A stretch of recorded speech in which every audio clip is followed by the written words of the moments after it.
Okay. Hello, hello. What's up, everybody? I think I can hear me. Everything should be good.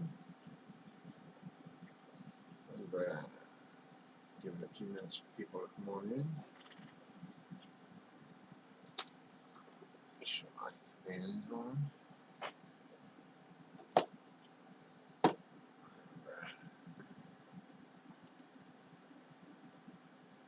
My OBS is good. Alright. Shanny the Healer. Hello. Alright.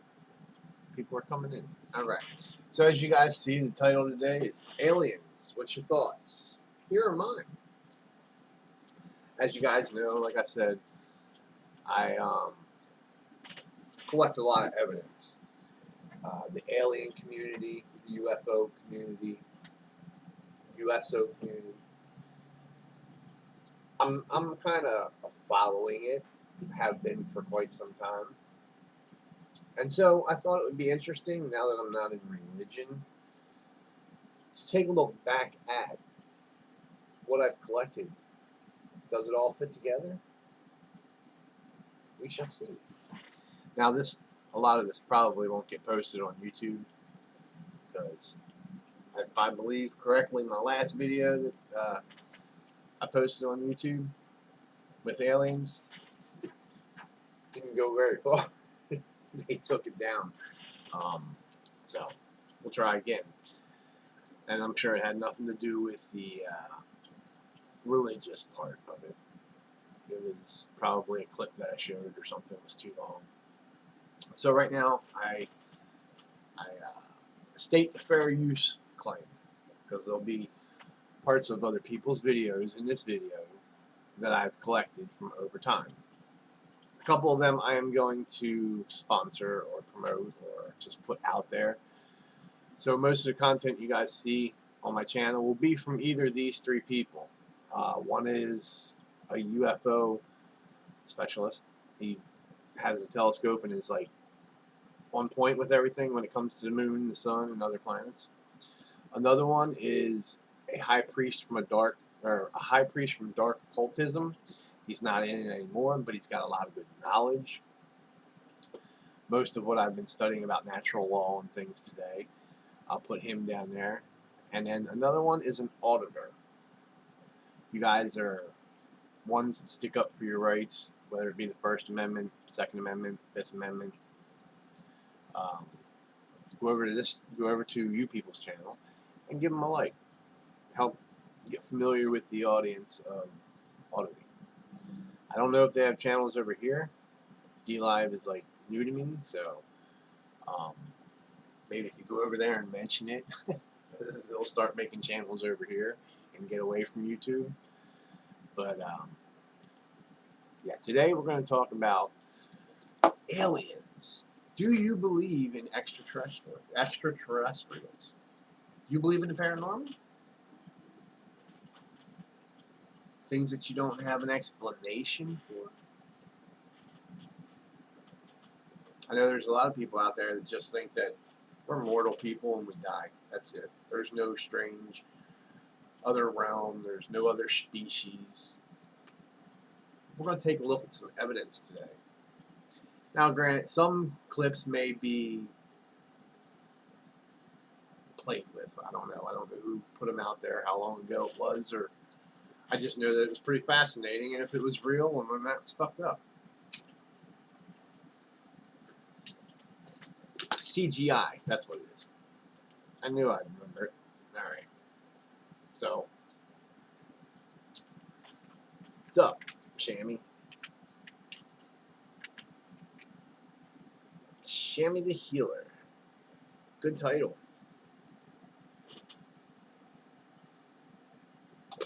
Alright, so the first video I want to concentrate on. Got hair in my eye. Well, alright. Comes from Canada. There was a council meeting. I wished you were home to smoke. I rely on it. I eat it, I drink it, I smoke it.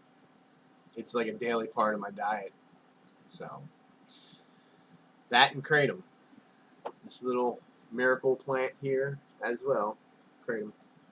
You'll be seeing me take that here shortly, as it's almost due time. And if I don't, then you'll be seeing me all around chair. Oh, it's painful. So I don't hide what I do. I smoke cannabis. I ingest kratom twice a day, and I don't need no man-made pills. None. I am completely fine. I leave my I leave my health in the hands of the one who created the cosmos, because he created me. Notice I didn't say God. I said the entity that created the cosmos. It's man that puts a label on it. Think about that. All right, so in thinking about that, let's look at some videos here. I got some videos lined up that we're going to talk about. And it's our lifeline. What's that? What does it do? Yeah, creator. Chamois. Kratom. Comes from a plant in Indonesia. It's a big leaf, okay? And it's the veins. You have red vein, green vein, white vein, gold vein. The Chinese people. Chinese people, Indonesians and stuff, have been using this kratom.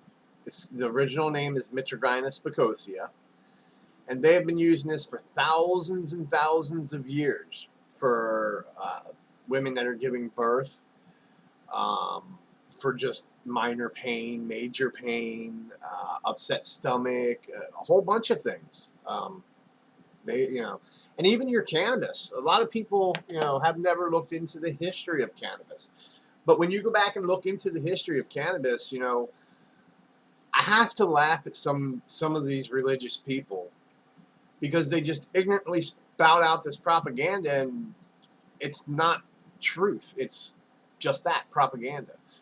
People don't realize cannabis, okay, marijuana, pot, ganja, whatever you want to label it, true name is cannabis, was around back when the Hebrews were here. Yep, that's right. The ones you supposedly get your writings from.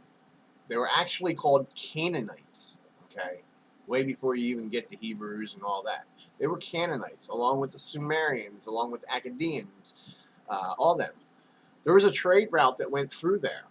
And along that trade route, they got acacia, they got hyssop, they got cannabis, which the Bible tries to pass off as cassia or something like that. When you look into it, it's called cannabosum in the Hebrew, and it's in your Bible as cannabosum. Okay, it was used in the temple, the incense for the temple. They would actually put it in the incense and inhale it, kind of much like your shamans and your Indians, and So one should actually look into the history of said medicine before assuming that it's no good. I often get into an argument with people, not to get off the subject, we're talking about aliens, but real quickly.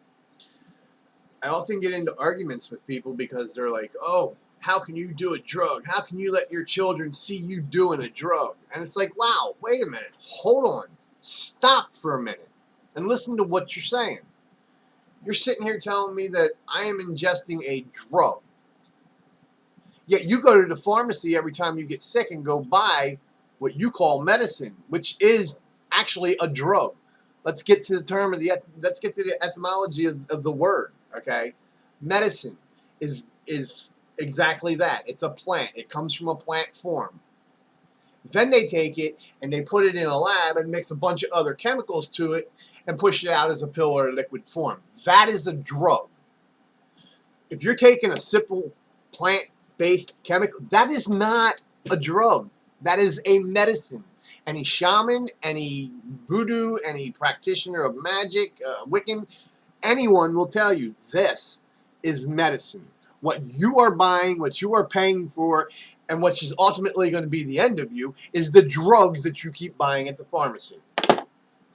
What they call science. It's pseudoscience. Just like the stuff they're pushing around today. Oh, you have to go get it, and then you have to get another one, and another one, and another one. You people are going out and saying, give it to me, and you don't even know the long-term effects. People back then would have called that an experiment. Think about that. Okay, so now let's get off that subject, because I'm done ranting. Thank you, guys. Let's go to the video. It was taken, I got it like 4 years ago, maybe a little over 4 years ago. Might be like 7, I don't know. I've been following Bruce for a while, but it was a little bit ago. It was a council meeting they had in Canada. I don't remember the guy's name, Ron something or other. I don't know. I'm going to play it. But listen to what the guy says, all right? And like I said, none of you guys got to believe me, but just have an open mind and think about what I'm showing you here today. Put it all together. You know, can it be real? You know, we know they hide things from us. Could this actually be the start of something bigger? Who knows? Follow along with me and we'll see where this goes, guys. Those that are just joining, thank you. I appreciate it, actually. Love the support. You guys on YouTube, BitChute, Odyssey, and all them other platforms that this will attempt to get uploaded to, thank you for watching. And always remember, if you guys can't find my video that I just put out, because it gets erased off of here after 3 days, you can always go to my website, www.spradparanormal.com. Bam, you'll find a lot of other things on paranormal too. So let's get into this. Let's show the first clip here. Let me mute myself. It is so out of control now, most people want immunity and want out. But there is so much secrecy and so many double and triple blinds in place that it is unlikely that this thing can ever be dismantled. And even if you give us the go-ahead to spill the beans to the public, it's unlikely they will get anything more than, yes, we recovered a flying saucer, and yes, there was an occupant, but that's all we're going to tell you. Although as Minister of National Defense, I had sighting reports of UFOs. I was too busy to be concerned about them at the time because I was trying to unify the Army, Navy, and Air Force into a single Canadian Defense Force. And that itself was a kind of battle to the finish. So this was not high on my agenda. But about 10 years ago, I started getting interested due to a young man from Ottawa sending me material on the subject. I told him I was too busy to read it, but he had confidence that someday I would. It took me a while to get around to reading it, but I took it for my summer reading in 2005 and was really impressed with what was contained in it. And what I thought to myself is there are huge issues here, huge issues. And the American people and the people of the world have a right to know what's going on because they're part of it. It's not just an isolated thing. I accept the invitation of Victor Vigiani, who's over here somewhere, and his cohort Mike Bird to speak to a symposium at the University of Toronto. And I said, UFOs are as real as the airplanes flying overhead. That gave me the dubious distinction of being the first person of cabinet rank in the G8 group of countries to say so unequivocally.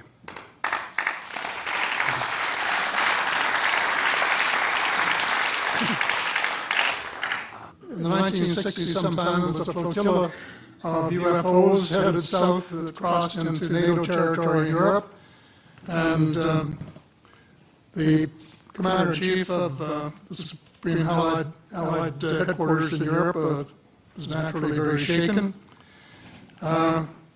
Fortunately, or maybe divine providence, before the panic button was pushed, the flotilla turned around and headed back north. Obviously, they had thought maybe they were Russian and they were very concerned about it. Anyway, the investigation was launched into this whole subject, and a document was prepared which concluded that at least 4 species had been visiting Earth for thousands of years. And this is my own view at this stage as well. So, except for that, there are just a couple of things that we've talked about that I'd like to refer to. And one was that we were referring to them as they until this morning when the Molten How, I think she was the first one, actually named 3 different species. I don't think we can any more refer to them as they because they're not an amorphous mass. They're different species and consequently may have different agendas. I don't think we can say that they all have the same agenda any more than we could say that the United States, China, and Russia had the same agenda. Our real interests may be very similar, but as of now, our perceived interests are still quite far apart. One more observation before I begin what I want to say, and that is that we spent quite a bit of time talking about the 66-year-old cadavers, and I was glad to have Linda this morning finally say that there are live ETs on Earth at this present time, and at least 2 of them probably working with the United States government. The other species that I learned about not too long ago was called the tall whites. And this is when Paula Harris broke the story just a few years ago. And through her good offices, I had the chance to talk for about 3 hours with former Airman Charles Hall and listen to this absolutely fascinating story of how he was working. First of all, he was scared out of his skin, but after that, when he got to know them, how he was working with, and finally they became to trust each other and have a good working relationship with the tall whites at the gunnery range at Indian Springs in Nevada. And these tall whites were living on United States Air Force property and working in cooperation with the United States Air Force and sharing technology with them. He wrote a book, incidentally, called Millennial Hospitality. There are 4 different versions, but Paula says that Millennial Hospitality #2 is the best. I think that's the one I read, and it's a very interesting read if you want to sort of get inside the problem of what it's like to bump into these people floating across the terrain in the desert. Enough on that for now. My interest is in full disclosure. And my only caveat is I think probably I would say 95 to 98% full disclosure. I know of 1 or 2 things that I'm not sure should be in the public domain, at least yet. There will be someday, I'm sure, but not maybe immediately. But just as children survive the idea of the Tooth Fairy and Santa Claus when they become adult, I think that the tax-paying citizens are quite capable of accepting the new and broader reality that we live in a cosmos teeming with life of various sorts. The fact that some other civilizations are more advanced than we are may be humbling. And it exists, and is being kept secret by the same vested interests who control our destiny. Who are these vested interests, and what are they up to? Well, Senator, you were talking about a military junta. In my opinion, that is true, but I have broadened and deepened the definition to cabal, and the cabal comprises members of the 3 sisters: the Council on Foreign Relations, the Bilderbergers, and the Trilateral Commission, the International Banking Cartel, the Oil Cartel, members of various intelligence organizations, and select members of the military junta, who together have become a shadow government of not only the United States, but of much of the Western world. The aim of the game is a world government comprising members of a cabal who are elected by no one and accountable to no one. And according to Mr. Rockefeller, the plan is well advanced. Does this help you to understand why our civil rights are being taken away from us? I say us, because Canada too is included in the grand plan. So here we are more than a decade later fighting another war that can't be won. There is no country on earth powerful enough to protect its citizens against fanatical hate, as we learned from the Boston Marathon. And the mere attempt to pursue the impossible pits neighbor against neighbor and the state power structure against everyone. All of the freedoms won by the millions of men and women who fought and died in World War II are being flushed unceremoniously down the drain. The only hope of peace is a negotiated settlement. This will require a paradigm shift in American attitudes. It involves a de facto renunciation of the plan for a new American energy and the adoption of a pledge of cooperation with all humankind to build the kind of world which we are collectively capable of. Young people everywhere need to be challenged by a noble cause. They need to be involved in arresting global warming, creating a banking system that is just and sustainable, and lead the way in the transformation to the new reality that we have to live in harmony with our celestial neighbors, as well as seeking peace on earth. Okay. And that was an official in Canada at a meeting. Did you listen to the names that he gave out? The companies that he gave out? He referred to them as the three sisters, but within those three corporations are your 12 bloodlines or your 12 families that ultimately are the occult, the hidden knowledge, those that think everybody else is under them. Which makes a lot more what he says correct and even more believable. But I don't want to stop with just him, because there's a few other people in the UFO community that have come forward and have talked about the things that they see. And like I said, if you go to Bruce Sees All, it's a channel on YouTube. Like I said, I don't know if he's got one over here on DLive or on any other platforms. But this guy here, and I will leave the link in the description box below or with this video so that you guys can click on it and follow it. Or you can just go over to YouTube and look up Bruce Sees All and watch some of his videos. Very, very, very, very good information. I mean, he's got a high-powered telescope. It shows you a lot. If there's anything on the moon, he's got it. If there's anything near the sun, he's got it. Same with any of the other planets. He's got it.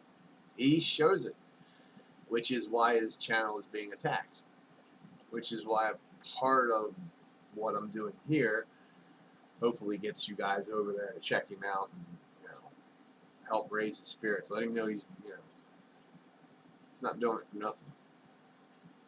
Speaking of not doing it for nothing, let's go ahead and look at another video. This guy's name is Stan Romnick. It's probably about the same time, probably a 10-year, decade-old video or so. Like I said, I just went through other stuff before I got back to where I am. But I've been following this UFO community, USO community, for a very long time. And when I picked this video up, listen to the sound of his voice. He doesn't hesitate. It's almost like he's telling you the truth. Let's see what this guy has to say. Stan Romnick. But some UFO enthusiasts ask, why are these researchers spending millions searching for signals from space when they claim aliens have already been here? There it is. Oh, I got it. I don't know what the hell it is.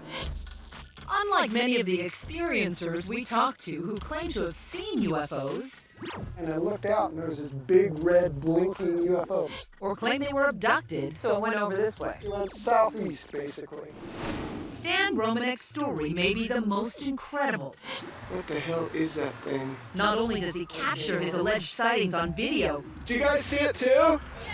he has more independent witnesses, It was right over our heads practically. more documentation, more so-called proof of extraterrestrial contact than anyone else. All right, we have an extraordinary story out of Denver. He's appeared on Larry King Live with his video. Stan Romanek is the man who claims to have shot footage of an extraterrestrial. But remarkably, Stan says his first ever UFO sighting wasn't even in the dark, but in broad daylight while he was driving his car near Denver's Red Rocks Amphitheater. As I rolled down the window, it appeared to have noticed me at that point, where it reorientated itself and literally shot up to about 1,000, maybe 2,000 feet in an instant. Stan says he began seeing UFOs all the time. He could barely look up without seeing some strange light or orb in the sky. Over the years, his wristwatch stopped working. Lights would flicker at his mere presence, and birds would crash into his car. If you're a true experiencer, a true abductee, you have what's called high strangeness. All these weird, bizarre paranormal things start to happen, almost like your house is either being haunted or nobody really knows. Wow, that thing's weird. Hey, where'd it go? It's almost as if you're a storm chaser, like UFOs every couple weeks. I'd reverse that. It's almost like they're chasing me. But Stan says he witnessed even more paranormal phenomena. There was a UFO at his workplace. Orbs would follow him home at night. And ultimately, like a horror movie come true, Stan claims they came knocking at his door and woke him up in the middle of the night. You thought it was kids. Yeah, I wearing thought it masks. was, well, either kids or very small adults. They were almost a little bit too big to be kids, maybe teenagers. You thought it was robbery. Yeah, they were playing a joke or they were here to rob us. As I got closer, I started wondering if they were really masked because I could see the veins in their head, I could see their facial movements, I could see their mouth move, I could see their eyes blink. And I started to get frightened. So what happened? Unless you have this happen to you, it's kind of hard to explain, but suddenly a thought popped into my head. So you think they were communicating with you telepathically? I can't explain it any other way. I know what I experienced. Suddenly, Stan says his mind was filled telepathically with unexplained images. All of a sudden, bam, bam, bam, images, thoughts, images. And what were the images? I had images of this horrible catastrophe, winds so strong it's scouring the pavement off the earth, forests burning, devastation to the planet, So you were seeing scenes from an apocalypse. from some kind of apocalyptic thing. And when it was over, I'm going, when's this going to happen? Is this going to happen? Is this really going to happen? Because I was pretty much in tears by this point. I was so terrified. You're convinced that the aliens were trying to send you a message. That's what this is all about. And yet, Stan, from somebody who's listening to your story, it sounds like just that. It sounds like something you made up. If you're a skeptic like I was, and trust me, I was in the same boat you were, it's like, oh, you guys are crazy. But every time I think that, something else happens to prove that I'm not crazy. Is Stan crazy? Is he crazy? I don't believe he's crazy. He's absolutely seen something, things that actually happened to him. I know that, just from talking with him, from seeing some of the evidence. The Garen cattle mutilation case was really interesting. UFO investigator Chuck Zurkowski says Stan's story is supported by more than just shaky video and grainy photos of bright lights or orbs in the big city sky. It's one thing to say you've seen something that's unknown. It's another to say, I've been abducted. Well, you would have the evidence, the physical evidence that's occurred to him, the marks on his legs, the marks on his body, the implants. That's right, implants. This is just some of the evidence Chuck is talking about. See the dot in that X-ray? Stan claims it was an implant doctors found after a so-called abduction. When ABC News asked for an independent medical assessment of the implant, Stan says it suddenly disappeared. There's also these photos of marks on Stan's body, which he says were the result of alien testing. And they're usually in triangles, perfect triangles. You can measure them, and they're like an inch by an inch by an inch by an inch. One could argue, Stan, that these are self-inflicted. Yeah, they could argue that. I found some on my back, didn't even know I had them. Now, how can I reach my back? You know? There's always an argument for everything, you know? Just because somebody can fake something doesn't necessarily mean it's faked. Which brings us to the physical evidence. Stan says he found these photos on his camera after it went missing for a couple of days. Stan actually believes this is the face of an alien. These are images that were captured on a still camera. I don't know how they got there, but they were there when he downloaded pictures off our camera. And what do you make of these? To me, they look real. I mean, there's so much detail in them. I don't know how they got on my camera, but they look like ETs to me. I mean, what do they look like to you? You know, I'm a skeptic, Stan, so I think it looks like, Halloween mask. Okay. Maybe you're right. But do Halloween masks have that kind of detail? Well, this looks like it could be shadows. Could be. Skeptics argue Stan and others like him are just seeing what they want to see. How do you know that Stan isn't putting on a great big hoax? Well, that's the investigative part. You know, I've been to his house. I've talked to eyewitnesses who were there that saw things. I've seen some of his physical evidence, and that's where you start.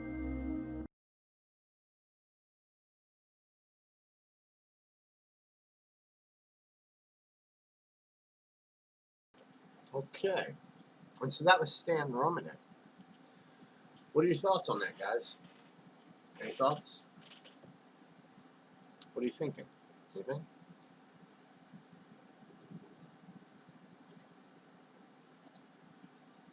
That was the end of the video on that part. Can't show the whole video. I don't remember where I got it from, or I'd give you the channel, but that was a piece of it. But it's very interesting. I was just interested in that part of the video. I think you can actually look up Stan Romanek and find a lot of things on him, if I remember correctly. I went more in detail with this research than what I'm putting out here. He did seem convinced. Yes, he did.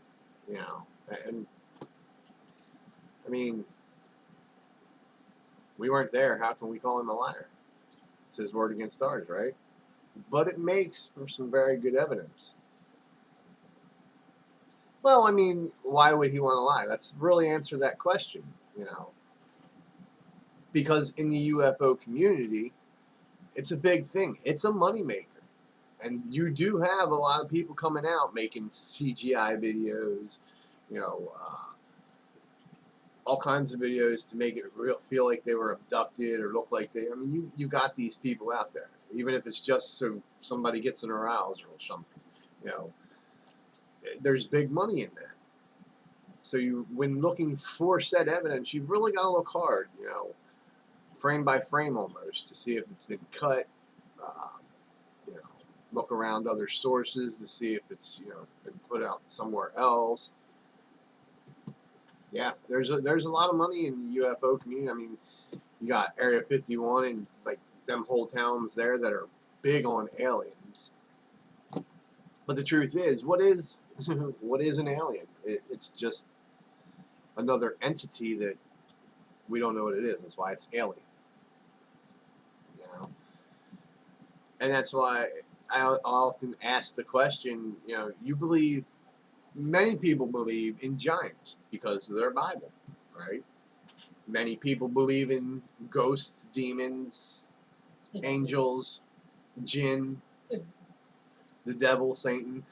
Most people believe in that, you know. And then there's people like the cosmic community that believe that there are entities, but they're not the way man describes them. They're more electrical, more, aura kind of building. I mean, so you've got different kinds of aliens. And according to the UFO community, you've got Greys, you've got Pleiades, Academnes, or I don't know. You got a bunch of different little creatures, and it's just a fascinating concept. I myself believe that there are other species. Let me put it that way. Okay. I believe some we can't see because we only have a limited visible spectrum, which is in some cases why if you have an IR camera, you can see those things that come around your bed at night, or pass you in the hall and passing out just a dark shadow figure or something. You can see them plain as day in infrared because that's the spectrum they are in. There's a veil. A lot of people talk about this veil. Okay. So yes, I believe in other species, other entities. That's what makes me agnostic and not atheist. I believe that there is a God, but not as man explains it to him. I believe our God is an aura, an electrical force, a force to be reckoned with, one that created the cosmos and you and I and everything in it.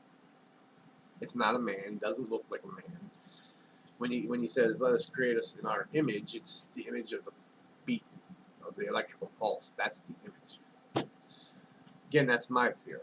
Okay, going according to Jewish writings, I believe that there is a main deity and a council under him. And go check out my channel, From Religion to Agnostic. You'll follow why I believe what I believe. They live on what? Well, I mean, I'm sure they live on a bunch of different solar systems, I guess you would call it. We're not the only solar system in the cosmos. So there's other solar systems that maybe 1,000 light years away. That's where they are. It would be pretty immature of us to put him in a box and say there's not other species and life forms in other cosmos and solar systems, that we're the only one. I find that really hard to believe, especially being a paranormal investigator, because I've seen what's in that IR spectrum. So much so as to, the more I become a sorcerer and I get into the Wiccan, the light part of witchcraft, yes, I'm going to know dark too, because you need a balance. I want to know dark and light. When you get into that, you start to see things a lot different.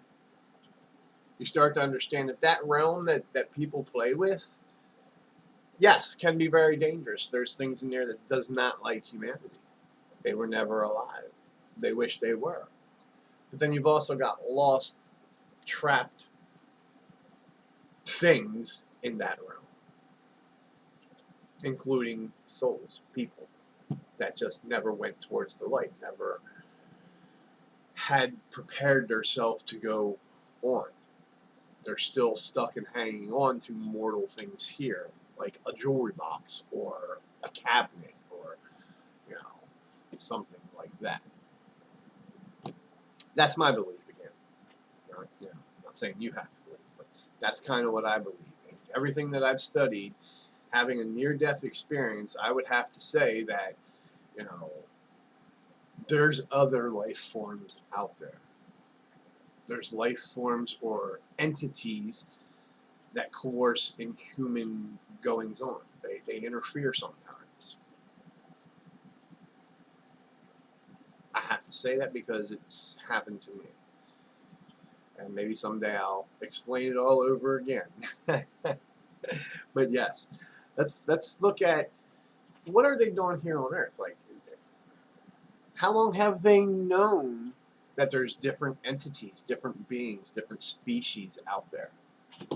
Whether, like I said, whether it be, what you guys call as angels or demons, whether it be just other life forms as in the Tulls or the Greys, whatever it is. Could they be communicating? Have they been communicating with humanity here on Earth? Have they even been here before?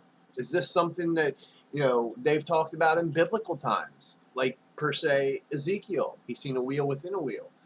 You know, Enoch, he supposedly went up with the gods. Did he go with the gods, or did he get abducted?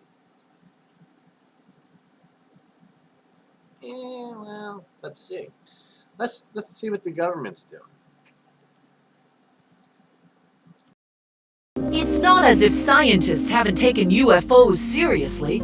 Astronomers have been listening for signs of life beyond our galaxy for more than 50 years. Today, these 42 high-powered radio antennas in Hat Creek, California, continue that search for extraterrestrial intelligence.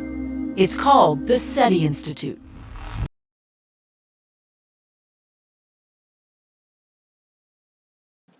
All right. So now we know about the SETI Institute. All right, over 50 years, guys. Now think about that. All right, that would put us at 1960, 70, somewhere around there, maybe a little before. That's a long time. And around that time, a lot of things happened. I believe Hitler was creating a bell-like a craft, maybe bell-like shaped craft. There's a bunch of other stuff that was going on there. It's just a lot of things to think about. Trace back to that time. See what all went on. I already did. I forget what all went on because I have other things on my mind, like other things. But the point being is, you know, let's look at the last 50 years. What has happened? What is happening now? Could our government, in fact, be alienish, entity-ish, and not for the good? Maybe. Let's take a look at another clip here while we're on that subject. Because then we're going to get into some just random commoners who have had proof, and they've maybe either posted their proof or fabricated their proof, either or. They were quite interesting videos. But let's look at this one real quick. Let me mute myself. So there's this star, nearly 1,500 light years away from Earth. The hubbub centers around a star that's bigger than our own sun and hovering in the farthest reaches of our galaxy. There's a star that could be surrounded by superstructures of alien origin. It's called KIC 8462852, and astronomers are taking the possibility seriously. And we have this telescope that's been staring right at it for a number of years. The star is apparently emitting a light pattern that suggests an abundance of matter circling around it. And it's this unusual gathering of God knows what that has piqued scientists' interest. What we've discovered is a star that behaves completely unlike anything we've seen before. Something is going around this star blocking a lot of the light. Now usually we would think that would be a planet.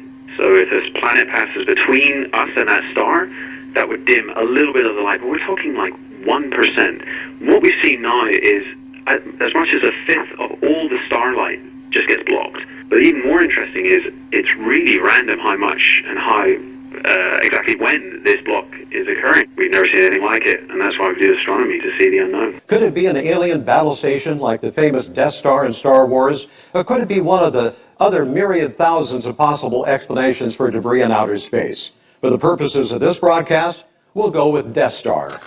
Let's bring in CBS News science contributor Michio Kaku. Okay, what is happening? Why is this star causing scientists to wonder in fascination what might be out there? Well, we don't know, and this could be the biggest story of the past 500 years, bigger than the discovery of America by Columbus, or it could be the biggest wild goose chase since the Loch Ness Monster. Okay, well now you've given us a huge dichotomy of possibilities. Let's explain it. This is a star called KIC. I like to call it KIC, but it's KIC 8462852. That's its official name. the Kepler Space Telescope is out there. Can you explain why scientists and why space lovers are fascinated by what's happening with this? This star is breaking all the rules. We have to rewrite astronomy textbooks. Basically, if a planet eclipses the mother star, goes in front of the mother star, starlight drops by maybe 1% at maximum. However, starlight has been dropping at 22%. There is a colossal, humongous object of some sort blocking the starlight from this star. Everything began with the Kepler Space Telescope. Kepler looks for planets. It does this by staring at stars. Scientists then look for dips in light patterns that indicate a planet passing by. KIC 8462852's light pattern was determined to exhibit extremely irregular dips. One astronomer told The New Scientist, "It was kind of unbelievable that it was real data." Multiple explanations for the dimming behavior were exhausted. Researchers looked at whether it could have been the result of technical error. Not so. They considered whether the star itself was responsible. This was also rejected. They explored whether a nearby star's light contaminates KIC 8462852 and makes it seem to dim. This was ruled out too. Finally, researchers considered whether clumps of dust might be to blame. While plausible, various explanations for how such dust could appear and stay for so long were dismissed, except for one, that another star pulled a comet family into KIC 8462852's orbit. This, however, would be exceedingly unlikely.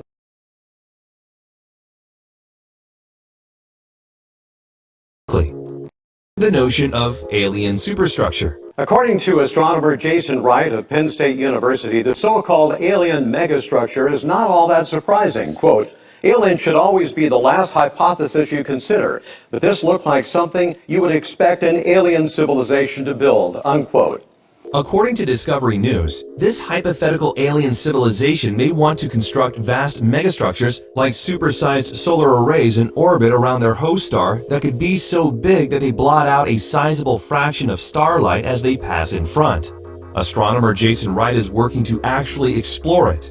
Speaking to The Atlantic, he said, aliens should always be the very last hypothesis you consider, but this looked like something you would expect an alien civilization to build. Personally, I have to disagree with the good doctor.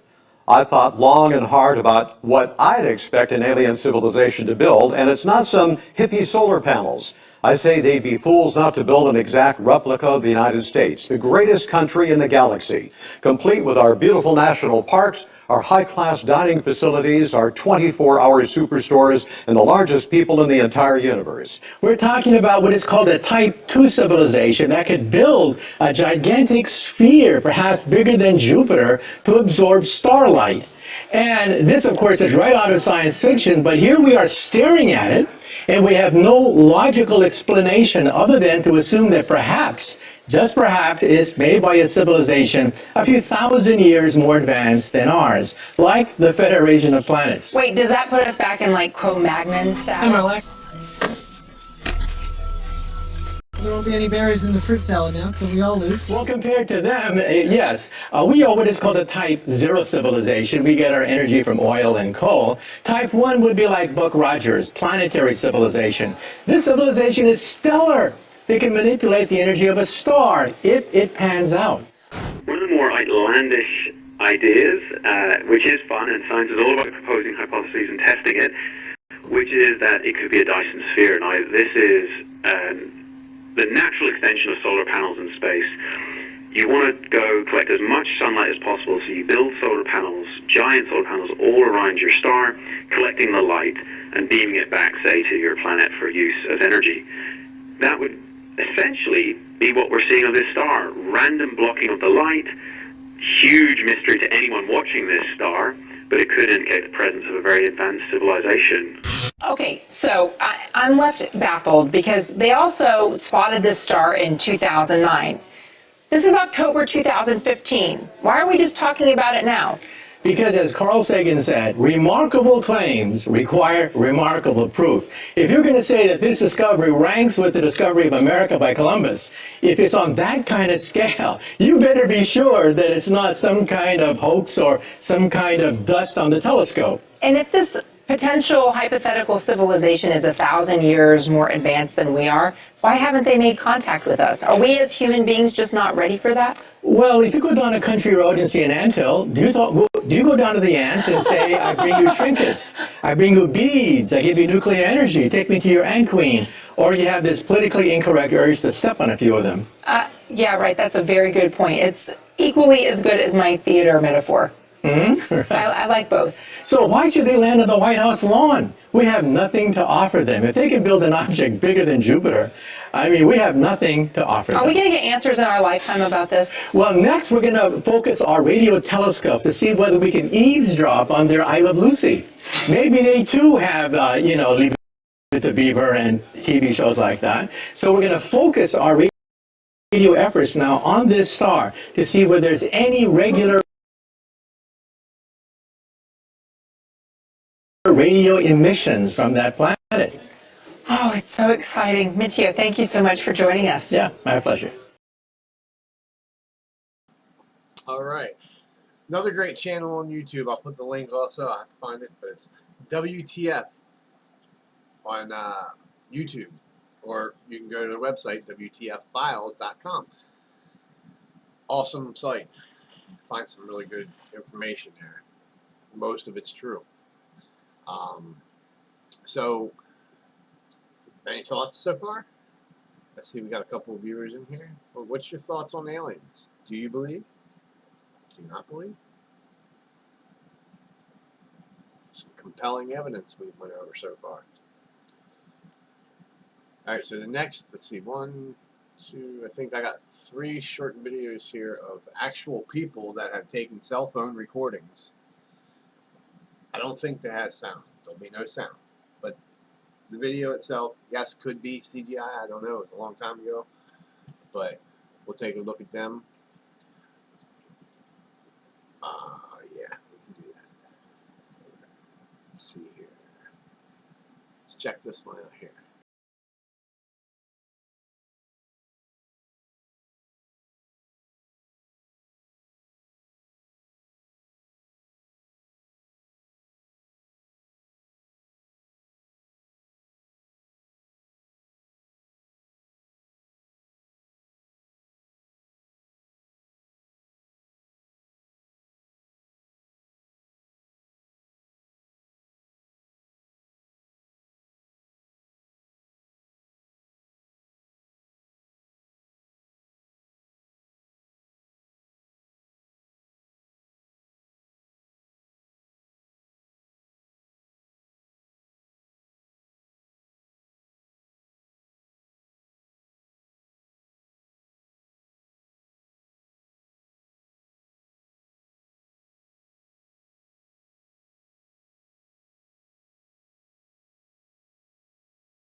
Okay, that was one.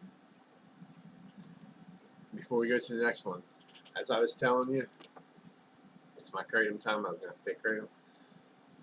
This is the kratom, right? Most people put it in a drink or a shake or something. Really, all you have to do is you can take a little piece of paper, like so. That's 1.5 grams. I measured it out on a scale. It's just a powder. So I take 1.5 grams of powder every 12 hours. 12 hours, okay? Not like every 4 or 6, or, you know what I mean? You're taking it for said medicine. You're not taking it to get, some kind of whoop-de-doo high or anything like that, because you don't get high off of it. I hate to tell you, but it's not something you get high or you have some kind of feeling. It just takes away your pain with no side effects, no nothing. Take some tea.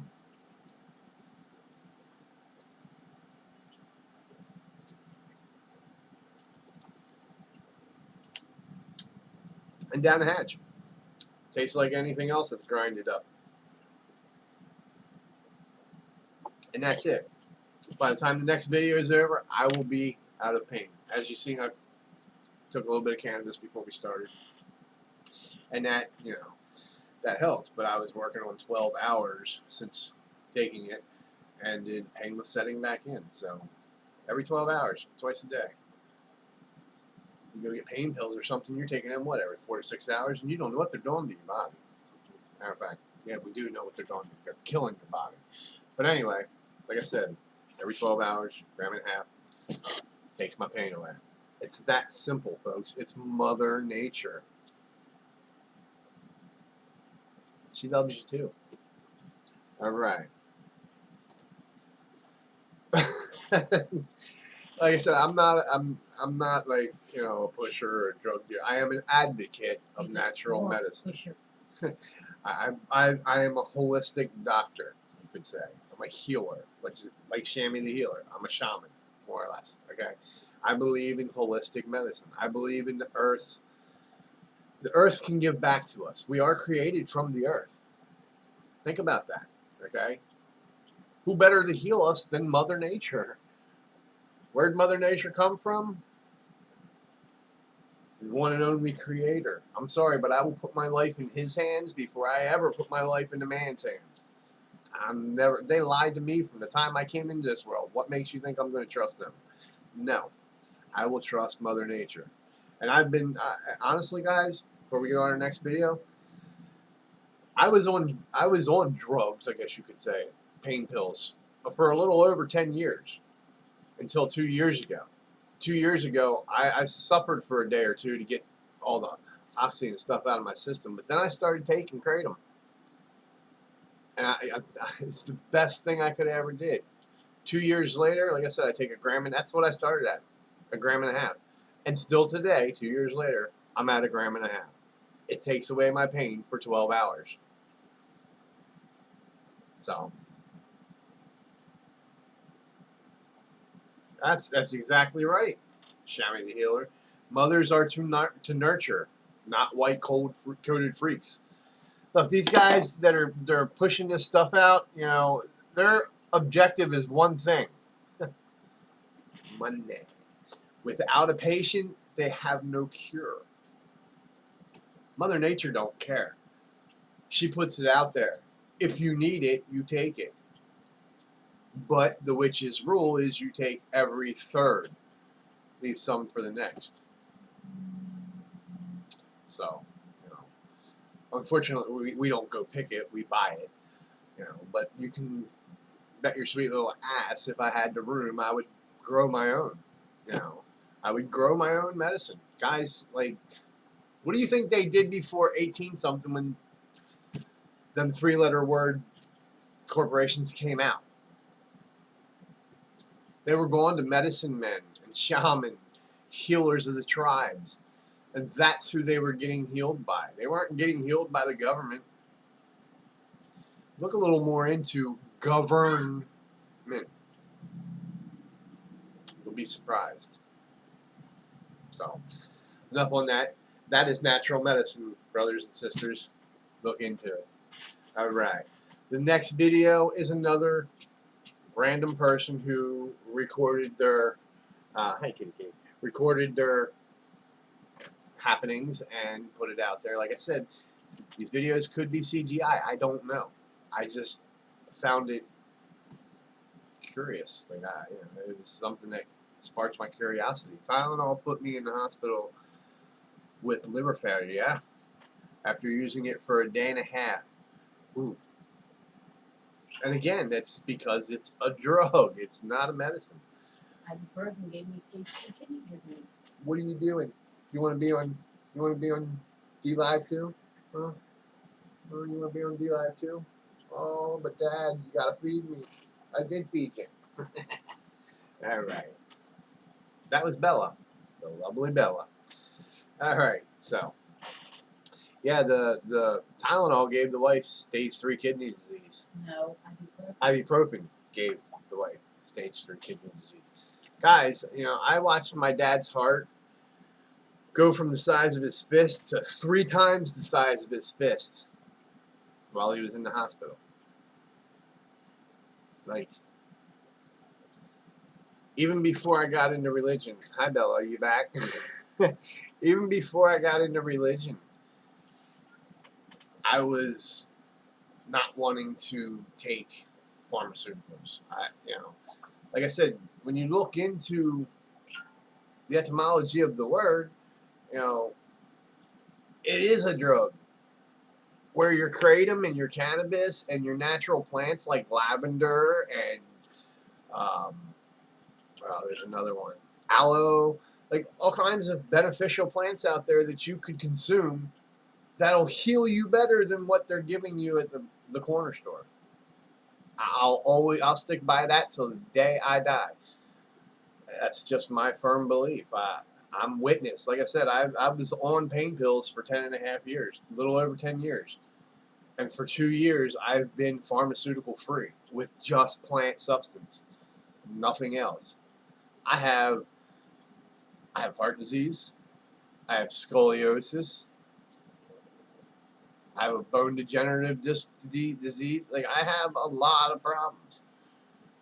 But you won't see me getting the pacemaker they told me to get. You won't see me going to the corner store and saying, I need this. No. Because for everything that they put out, they're getting it somewhere. They're getting it first from Mother Nature. Unless they're cooking it up in a lab, then it really is not safe for you. My firm belief, and I'll believe that till I die. Tylenol put me in the hospital with liver failure. Steely Dan. I love the name. That's a band. Maybe Kitty. Okay, so Kitty's going to join us. Oh, okay. So this next video, guys, like I said, it could be CGI. I don't know. I found it interesting and felt the need to save it in case I wanted to do another alien video. Like I said, now that I'm not in religion anymore and back on the path I was on before I took that 10-year journey, my views really haven't changed. It just gave me a deeper understanding of what could really be out there. You know, like I said, being a paranormal investigator really helps as well, because there's things we can't see in our visual spectrum, where there's things that we can see in the next spectrum up, which is IR and so on and so forth.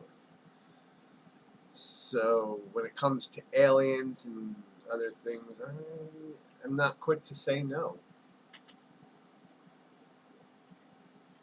Govern means to rule, direct command. Yeah, to govern something, to see over as if they were slaves. Are you a slave? I'm not a slave. Sorry, but I listen to one, and he's the creator of the cosmos. And he tells me to take Mother Nature. So, that's what I do. Talking about that. Nope, you're not a slave either. That's right. There's a lot of us waking up. A lot of us. And that makes me happy. I love to see people finally waking up and coming out of that dark age Darwinism shit that's been going on. And it's just another reason why I decided to do this video, because just to get away from what's really going on out there. Like, it's sad.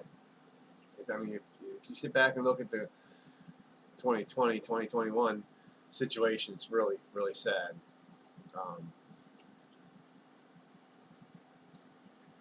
We are in a bad state right now, guys. All right, so let's look at this next video, and we'll talk a little more here. Circles, here we go. All right, I mean, you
All right. So, like I said, that one could be CGI. I don't know. I found it interesting, though. I mean, you gotta admit, 3 circles. It was only one. We've seen round circles in the clouds. You know, Mr. MBB333 from YouTube, especially. I don't have him on here, but I will get him on here, and he's a great person to go watch as far as weather, things that are happening in the sky. All kinds of people from all around the world send in snapshots to his website. I think it's MrMBB333.com. Don't quote me on that, but you can find him on YouTube.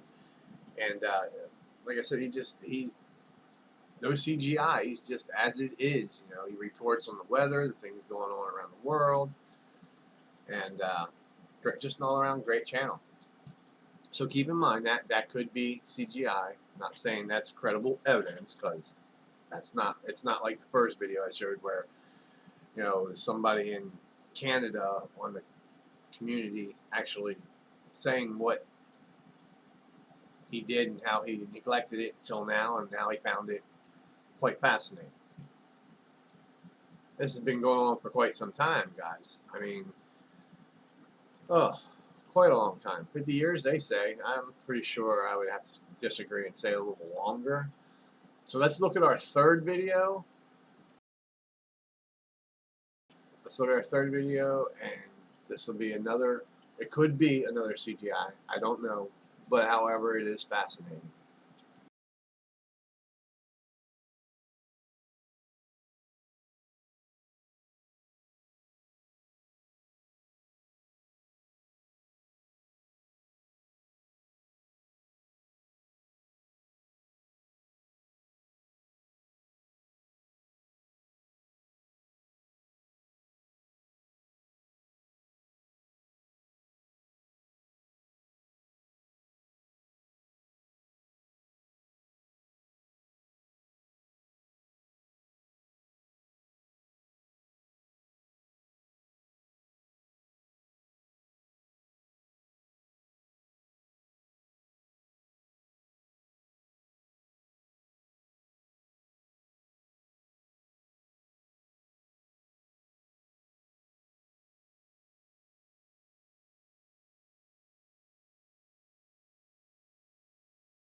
Okay, so like I said, that was just quite fascinating. Every single time I see that video, it makes me think of the miracle of Fatima. You know, how the sun went this way and this way and this way and this way. Just makes me think of that, but at night. Quite fascinating, I would say. You know, there was a video going around a long time ago in the UFO community.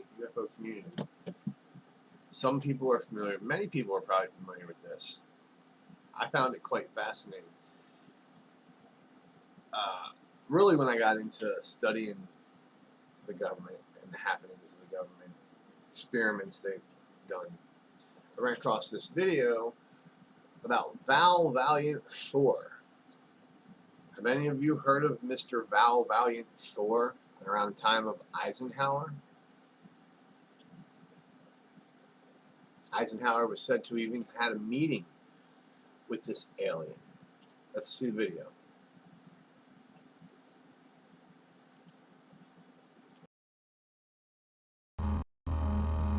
One of the strangest stories to ever come from the UFO community is that of an extraterrestrial named Val Valiant Thor. Val Valiant Thor was supposedly a being from the planet Venus that looked exactly like a human. Val arrived on Earth on his ship with 3 others and worked with the government in the Pentagon for about 3 years.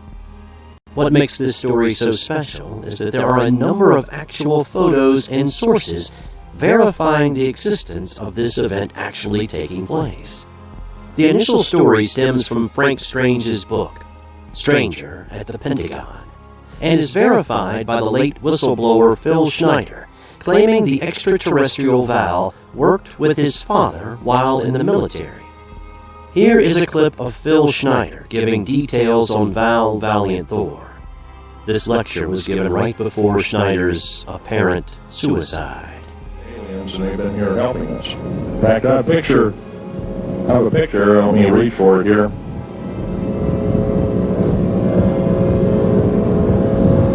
I have a picture of one of the aliens been working for the United States Pentagon for the last 58 years. His name is Val Valiant Thor. He's right here. There's my father in the background. This whole place, the ready room of the USS Eldridge, Al Bielek has probably explained, or maybe even shown you this picture. There's a list of some of the notable people in it. They're all the atomic bomb scientists of the day. This was in August of 1943. Now this guy has not changed one iota in 58 years. His brain capacity 300 centimeters greater than ours.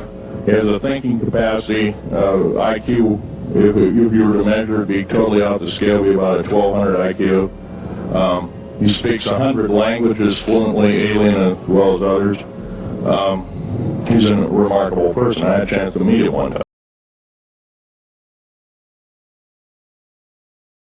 Okay. All right.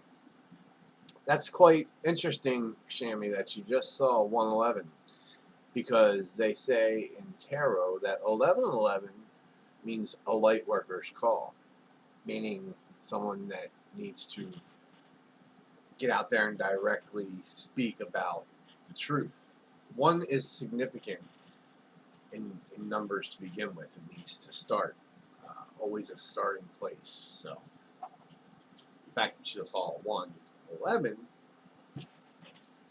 it's probably urging you to start something. Or be my guess, anyway, according to what I know in numerology. So that's awesome. Alright, so Val Valiant Thor, who is said to be working with the government, who came from Venus. Now, what do we know about Venus in astrology? She is the brightest star, correct? She holds the sign quite similar to Lucifer. A lot of things there to think about, if you want to look deeper into it. If you don't want to, well, that's fine too, but that's why I do these videos, to kind of get your thought process going, to see what maybe other people find through it. You know, like, I mean, I know what I've found. I'm not just going to put it all out there, because I'd probably have men in white coats knocking at my door, you know. But I've found a lot of interesting things through my research, you know. And when you take that and you look at all of it, you see how much of it kind of intertwines. Like, almost like they say, you know, people took from older religions to create their religion. So when you go back and you separate everything and you look at it individually, you start to see where, you know, where it came from, where it first was. Kind of like when I did the genealogy of the Hebrew Bible. I first had to learn how to do Hebrew and read and write Hebrew, but I did. And then I got into Torah codes, which is basically doing coding in the Torah. And then I did the genealogy, and that was quite a journey. But when, like I said, when you go and you look into other mythologies, and you start to see a pattern, you know. Like, for instance, in the Bible you're given 10 commandments, right? You think those 10 commandments started there? No. Maybe a few of them. But ultimately, a few of them commandments started back in the Sumerian times with King Hammurabi, who many thought was Moses. You see how that goes? It's that's why they try to get you to stay in that said book, with the threatening words of, if you deny me before humans, I'll deny you before my father, or something. However it goes. You deny me before man, I will That's deny it. you before. Right. That's why they put threatening sentences in there like that, so that you don't go outside that book. Because if you do go outside that book and look at other Gnostic writings or said mythologies, you start to find a pattern, and you start to see where the truth of everything is coming from. Which is now why I am back into sorcery and, studying nature, natural law. Cults are scary, but it's man's opinion of an earlier rulership. You see what I'm saying? It's not what actually, like Satanistic people, they believe in Satan.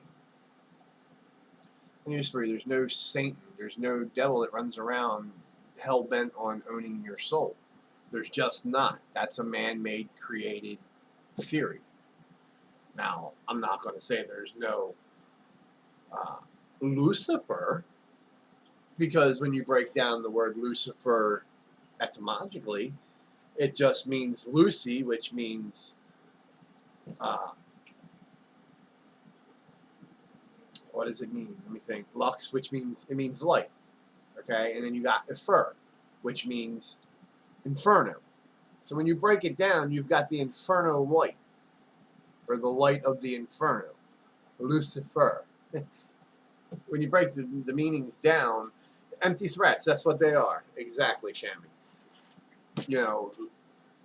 In Hebrew, if you go back and look at this Lucifer, it's actually a demon named Gadriel in the writings of Enoch. But in other writings, it's Samiel. So, man twisted it. Man took it. Because when this Satan that everybody's like, oh, Satan, I'm a Satanist, I believe in Satan. Well, let's get back to, the etymology of the word. Satan, okay? In the Hebrew, it's pronounced Ha-Satan, which meaning Ha, the, Satan, meaning adversary.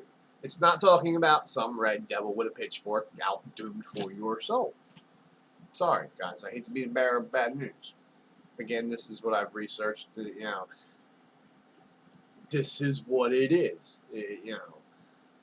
Who did come down and supposedly convince Eve to eat the apple? I would have had to say that was Samiel, who is a snake god. Doesn't it sound more probable that maybe Eve would have fell for a handsome-looking god who rode in on a snake, but man took it and said, oh, the snake convinced her? It's kind of like, if I have a group of 12 people, we sit around in a circle, and I go to the right of the circle, and I say, hey, I rode in on a snake. Well, by the time it gets back to me, it's going to be, I am the snake. You see how that happens? And that's exactly what happened. And that's why I'm a sorcerer now. I'm not an ex-Christian. I'm not the Christian pastor that I used to be. Yes, I'm an ex-Christian pastor. Anyway, enough about me. Let's get on to aliens.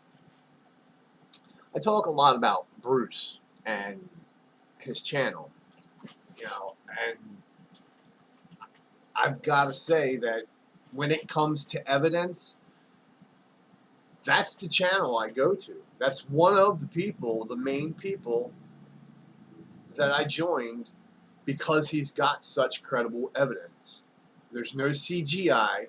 He shows you just as it is. He uses lens for different, aspects of the film so that you can actually see what's going across the face of the moon, or what's, plunging right into the sun. No, he's not a educated scholar type professor in astronomy. He's self-taught, and they're the people you want to pay attention to, because they're the people that aren't listening to somebody in their ear or being paid on the side.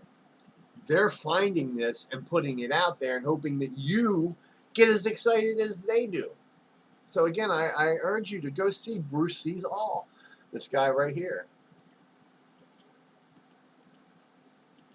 On YouTube. Like I said, I don't know if he's got anything over here on DLive or on any other platform.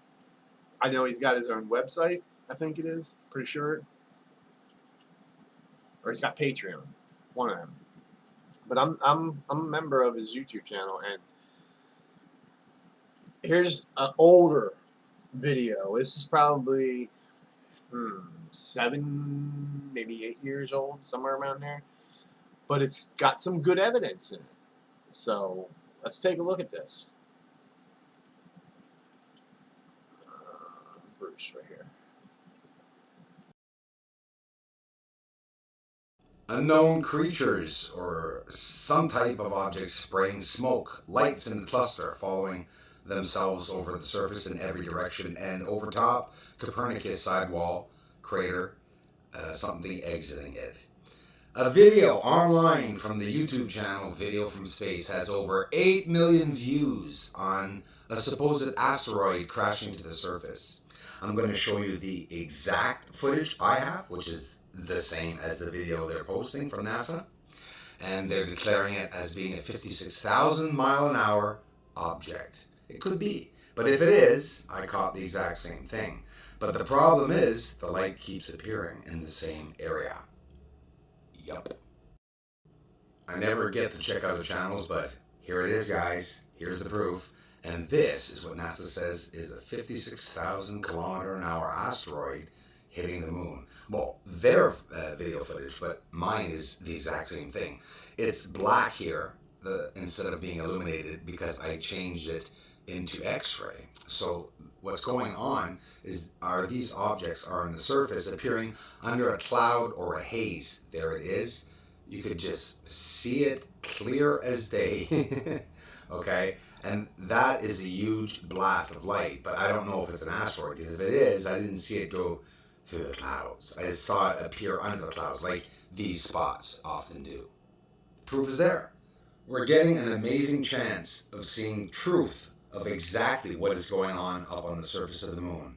Look at the smoke, the line of smoke that is being produced by whatever this object or objects are. It looks like many spherical lights that are all inside of a cloud, also emanating this spray or cloud or gas behind it. This is absolutely amazing. It's proof of something never before seen on the surface, and this is why I'm asking you all, and I know many, if not most of you are sharing the work. I thank you very much. Look at this, lights appearing over a cloudy, hazy surface, over a colored surface on the moon, with objects in the sky flying by, looking like what we believe is an atmosphere. The first time I heard anyone talk about atmosphere, here are the lights again on the right. John Lear is the first person I ever heard talking about atmosphere on the moon. If I'm not mistaken, I think he said exactly 70% around that, anyways, that the atmosphere could be higher than we expect. Did you just see that flash of light that went by? Did you just see it? This is cloud cover again, with objects flying by underneath, or I wonder if it's not on a track. We'd be even looking at vehicles. Check this out. Have you ever seen anything as astonishingly beautiful and amazing as this? This is on the surface of the moon, guys. Watch what the object does. You're going to flip out.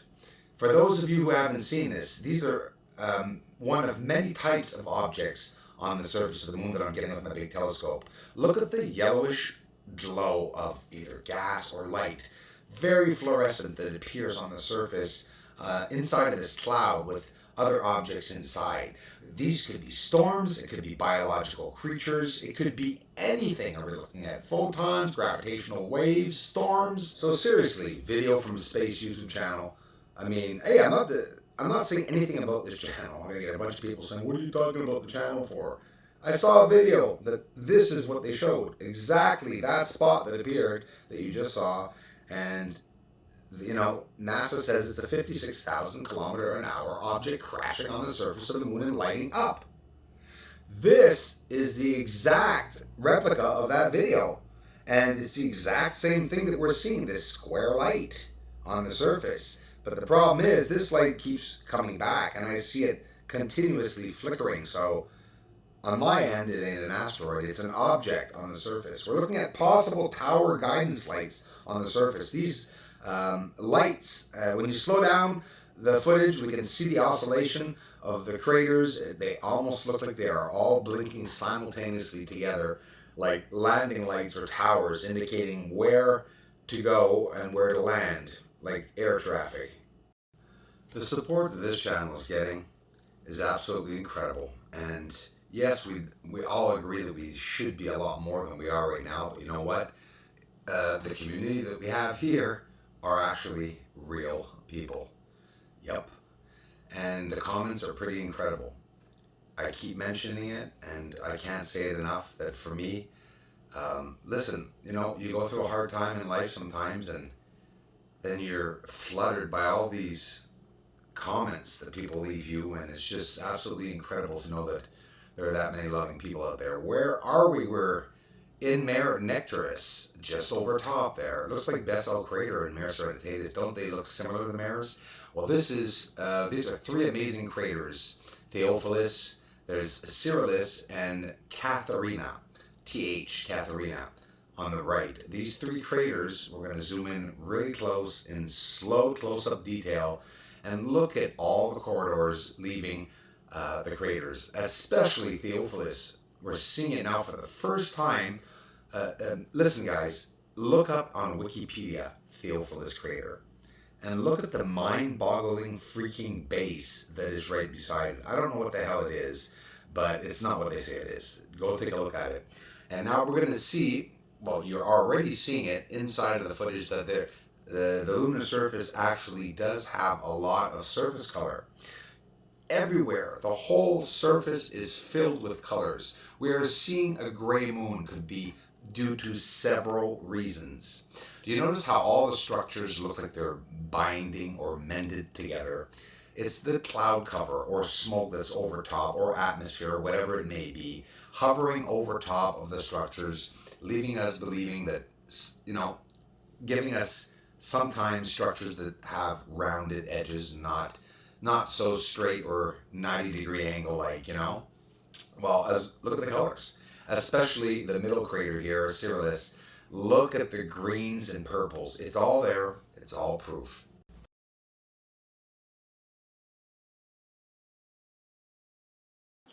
Okay. Again, Bruce sees all. You know. Now, this was older videos, guys. He's more advanced now with telescopes and pictures and just proof and evidence that he puts out there.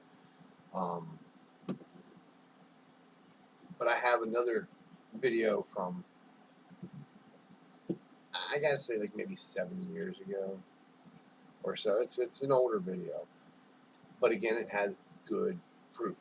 So let's take a look at this one, and then we'll talk.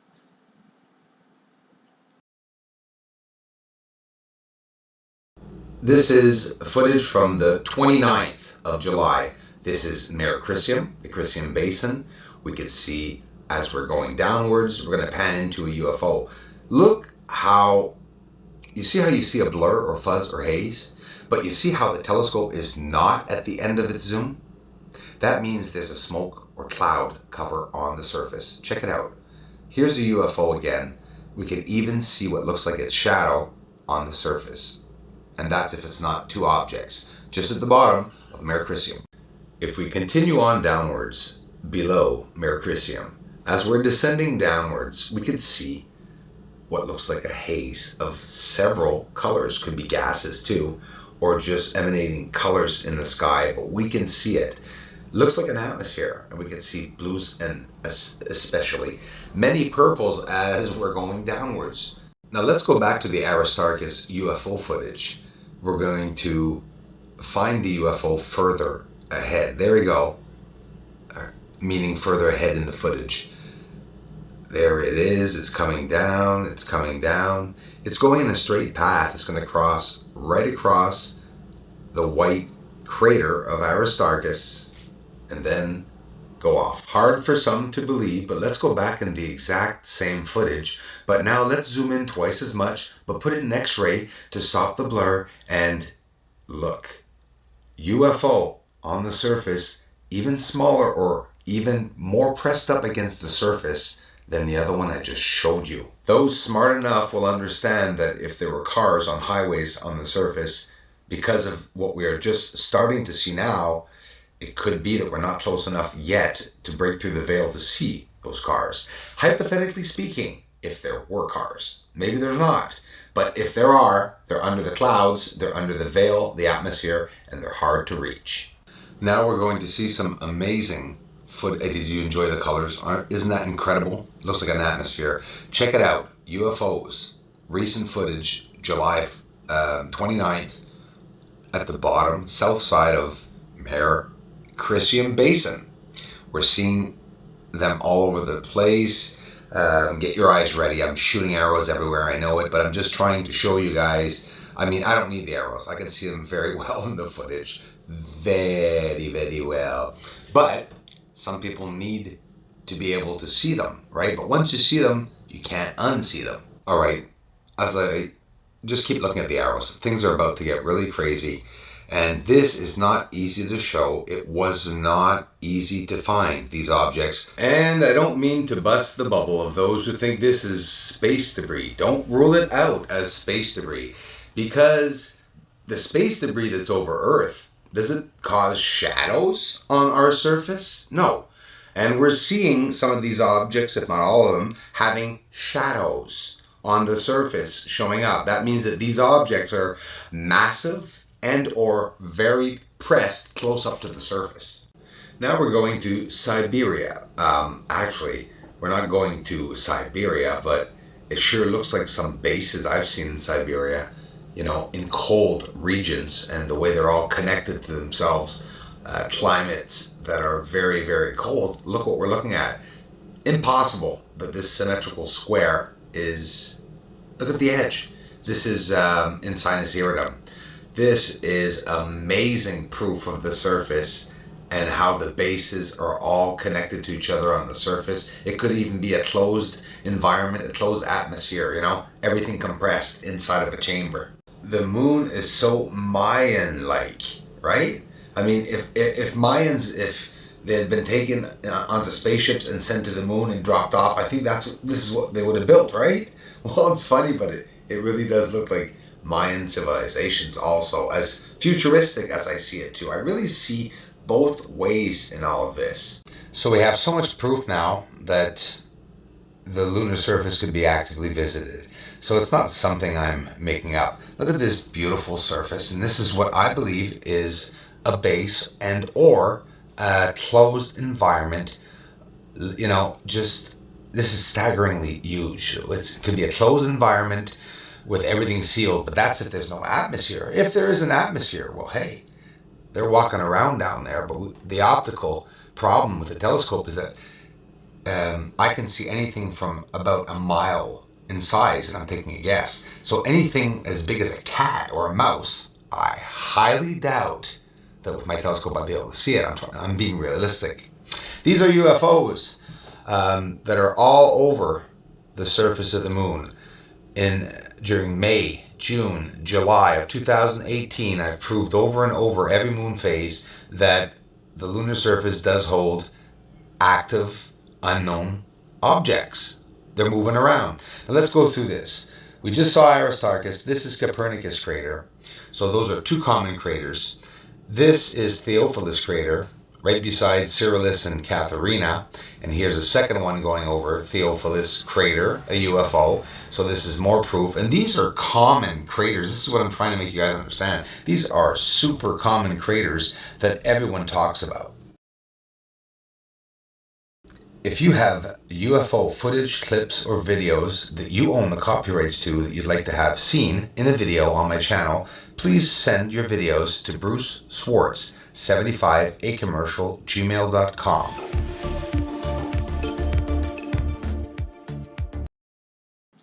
Alrighty, guys, and again, that was Bruce Sees All on YouTube. Great channel. Alright. So,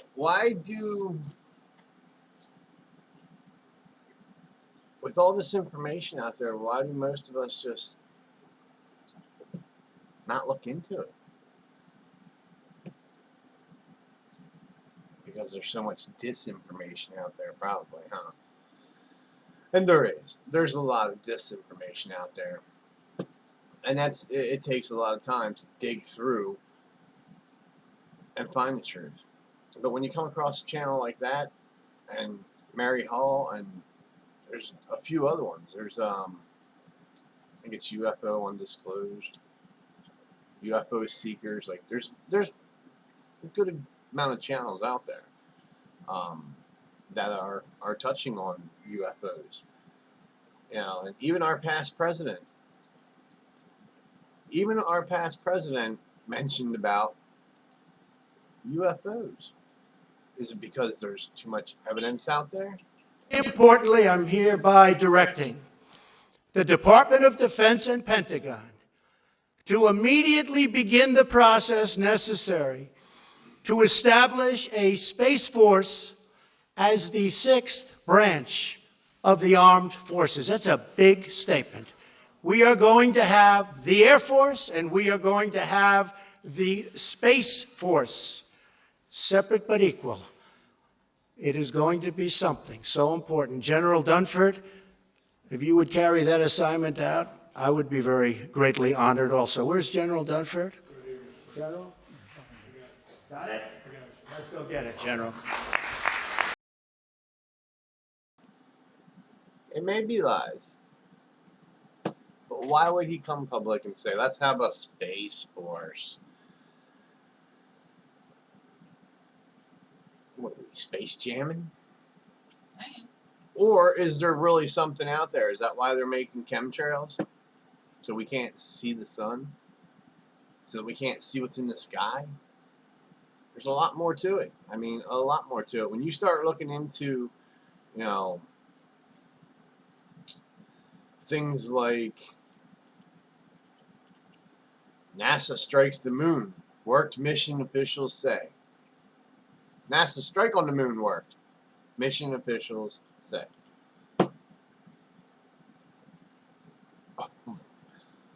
Is that why we have much more alien presence? Because you idiots went and rung the moon like a bell? That's how we know it's hollow. We'll get into that too. I mean, like I said, when you find something, look in other sources. See how many people are putting it out there, and if it is in fact true. Well, it didn't just happen in 2009. It happened back in 1950 something too. We'll go over that. We will definitely go over that. But speaking of Trump, you know, and his little Space Force, I think Trump got a message. What was that message? Now I'm being a little simple, but let's look at the message I think Trump might have got.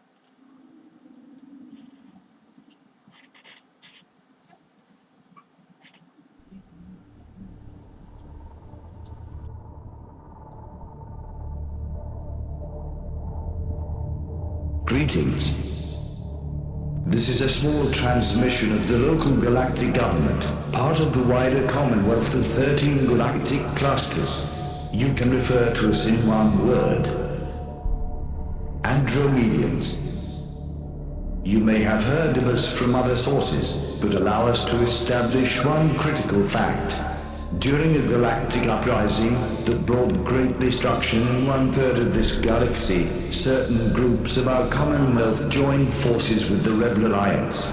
This alliance is led by the draconian species, governed by 24 plus 3 council members under a high commander. This ruler goes by many names, most of which are recorded in your planet's history. Point being is that the rebel Andromedians have been acting as intermediaries between the Draconian Alliance and Earth governments, which they have come to control. Their goal is the enslavement of your planet, the extraction of its resources and the complete extermination of all life. Then the Draconian fleet of 118 war planets, including its 2 flagships, will depart for a critical nerve node of the universal organism. We cannot and will not allow this to happen. Your enslavement has been orchestrated by an artificial race that many of you consider native to your planet. It is not. During your current state, you cannot enter a direct conflict with them. This is our duty. But what you can do is protect yourselves and survive until our arrival. Operative warning is, death rises in the east, but the west has been infiltrated by eastern agents on all levels. Deal with those agents as we deal with the real threat. We have gathered an armada of 960 war planets in multiple dimensions, 340 of which are visible to you. We have been situated around and beyond the trajectory range of Saturn. Any species activity on the inside planets is considered hostile to you. We do not use channeling. We do not send messages to psychics. We only transmit through a strict medium of neutrino beams. The clear reason is that your oppressors do not have access to this technology. Beware of what you call false flag operations. Earth will be invaded by the Draconian Alliance, posing to be us. This will include atrocities in order to condition humanity against us and to unite you under a world government. Your Illuminati New World Order is but a predecessor of an even more cruel order that is orchestrated by the Draconians' artificial race. The enemy, on-world and off-world, has rejected our terms of surrender. We will intervene in massive and overwhelming force. Our fifth and sixth dimension forces have arrived at your planet, as they cannot be traced or inhibited by the Draconian Alliance. We consider your own dimension being the first, in terms of density. Translating to your terms, you are third dimension, and the enemy exists up to the fifth dimension. We have forces up to the ninth. Once we secure that all the nuclear weapons that have been placed within the Earth's crust in order to destabilize the planet have been neutralized, we will invade. When your rapid eye movement during your sleep ceases to produce erratic dreams and nightmares, know that the enemy's flagship has fallen. A flagship we call Level. A flagship you call Moon. Our true arrival will be signaled by one major event, the extermination of all planetary governments, especially those who have aligned themselves with the eruption of the upcoming World War. Until then, everything else is a lie. You were once citizens of the Galactic Commonwealth. You were invaded and enslaved. We received your distress call and we have sealed the entrances and exits of this solar system. Negotiations with the Draconian Alliance have failed. We are on our way.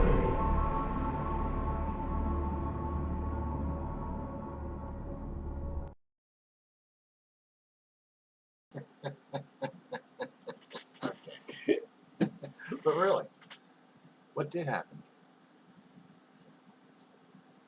I mean, you got Buzz Aldrin, you know. Petrified. Well, I mean, not even petrified. Yeah, he's petrified, but how many people remember this?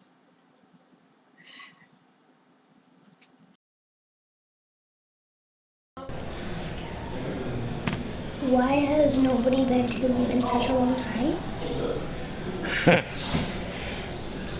That's not an 8-year-old's question.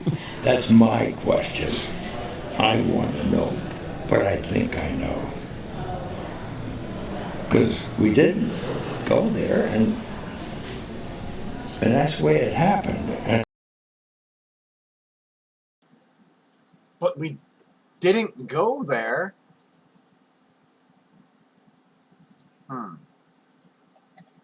Somebody that was said to have went to the moon says they didn't go to the moon. I'd have to believe they didn't go to the moon.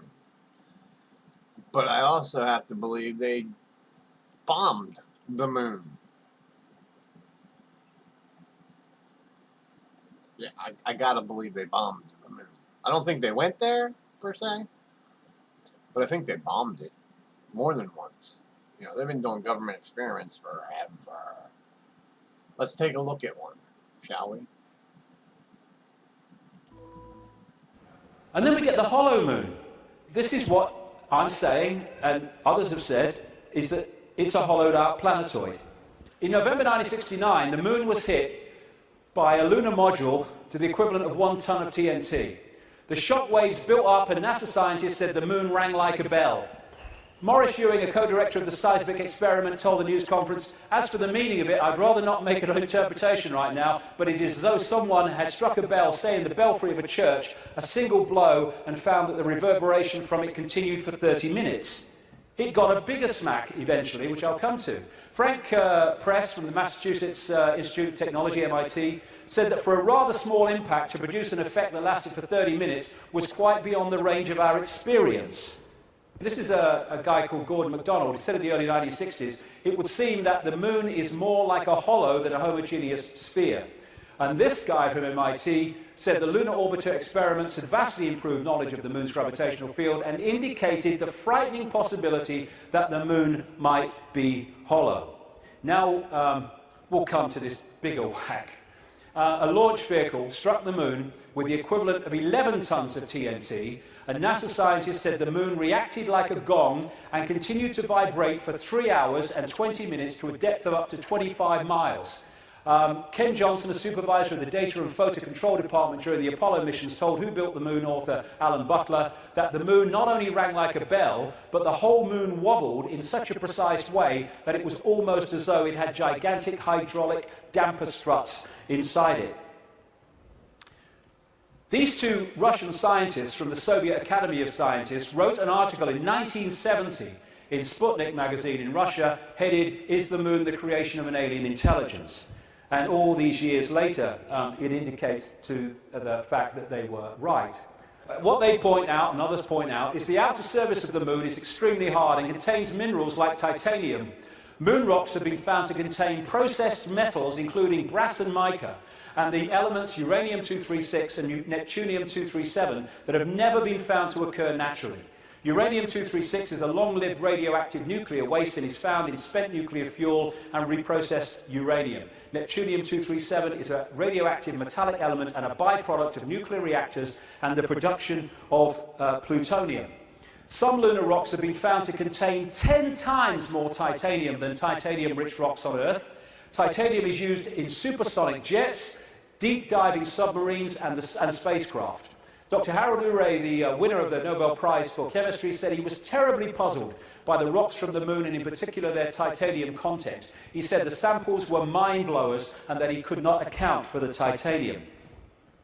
The two Russian scientists said in their article, if a material had to be devised to protect a giant artificial satellite from the unfavorable effects of temperature from the cosmic radiation and meteorite bombardment, the experts would probably have hit upon precisely these refractory metals. Refractory metals are incredibly resistant to heat and wear.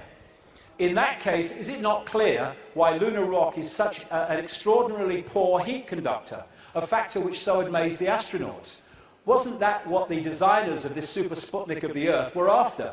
From the engineer's point of view, this spaceship of ages long past, which we call the moon, is superbly constructed.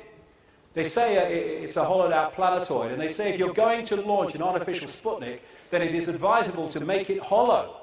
At the same time, it would be naive to imagine that anyone capable of such a tremendous space project would be satisfied simply with some kind of giant empty chunk hurled into a near-Earth trajectory. It is more likely that what we have here is a very ancient spaceship, the interior of which was filled with fuel for the engines and materials and appliances for repair work, navigation instruments, observation equipment, and all manner of machinery. In other words, everything necessary to enable this caravel of the universe to serve as a Noah's Ark, appropriate, of intelligence, perhaps even as the home of a whole civilization, envisaging a prolonged thousands of millions of years existence and long wanderings through space, thousands of millions of miles. Naturally, the hull of such a spaceship must be super tough in order to stand up to the blows of meteorites and sharp fluctuations between extreme heat and extreme cold. Probably the shell is a double-layered affair. The basis is a dark armoring of about 20 miles in thickness, and outside of it some kind of more loosely packed covering, a thinner layer averaging about 3 miles. In certain areas where the lunar seas and craters are, the upper layer is quite thin, in some cases non-existent. And as this scientist said, the moon is made inside out. In other words, what's on the outside should really be on the inside, and that supports the idea of a hollowed out planetoid. So, when I started to put this together, and there's a lot more of this in the new book, I then called the oracle in South Africa, Crater Mutwa, and I found Zulu Legends to be incredibly accurate with their symbolism. And this is the thing, symbolism. You get these anthropologists and people, they go around and they look at these shamans and these ancient stories, and they take the blooming things literally. Now, like I said earlier, we now have the tools which make it easier for us, because technology is mirroring reality, therefore we have the analogies. When these ancient stories were put together, they didn't have that. They had to try to get their point across in simple ways that people at that time could relate to. So they used symbolism. So when I read around Crater Mutwa, I didn't tell him anything that I put together or come across or thought. I just said to him, can you tell me any Zulu legends about the moon? And he said, yes, we consider the moon to be an egg. Now, when you take that literally, you say, the moon's an egg, the anthropologists, the primitive people you know. But no, they symbolize it as an egg for a reason. And this is what he said. The legends, the Zulu legends, say that the moon was brought here hundreds of generations ago by two brothers, Wawani and Umpanku, who were the leaders of the Chitahuri. They were known as the Water Brothers and had, quote, scaly skin like a fish.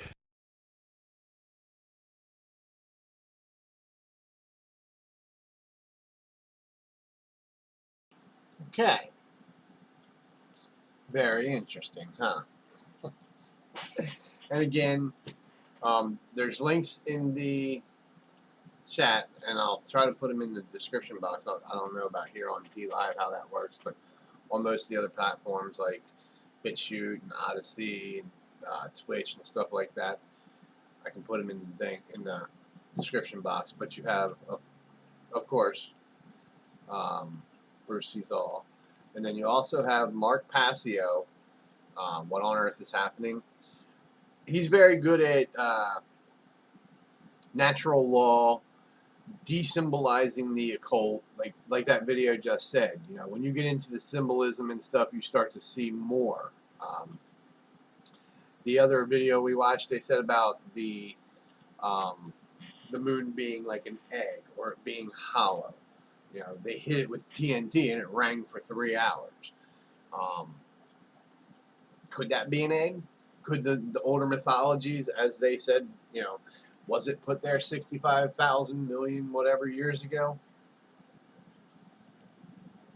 You know, there's this thing called the Dark Age where all this knowledge was stomped out and done away with.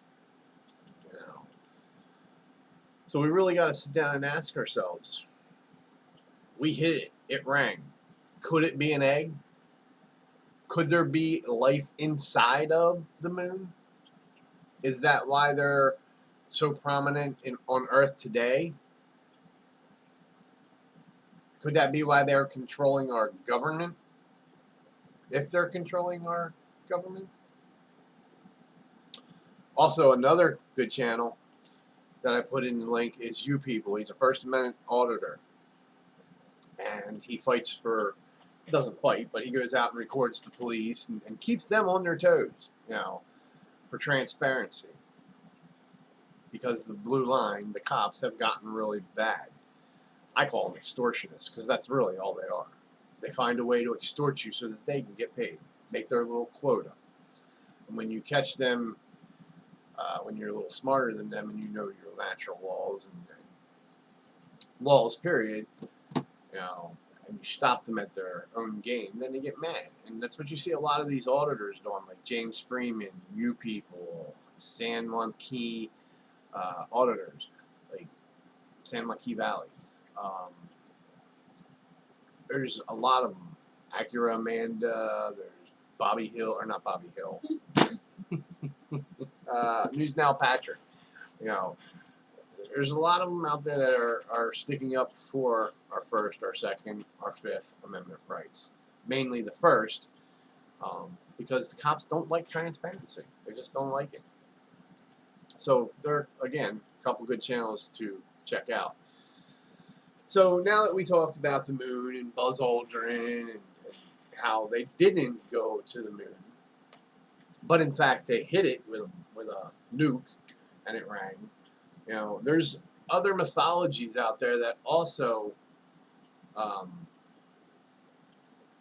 are incorporated in with the moon. When you get into astrology and the cosmos, like I've been studying, you know, some things just seem to stick out. So I want to leave off with this video. Funny you say life on the moon, because they have a theory that there is life inside Mars and the world is inside out, just like what that video said about the moon. And I agree with you.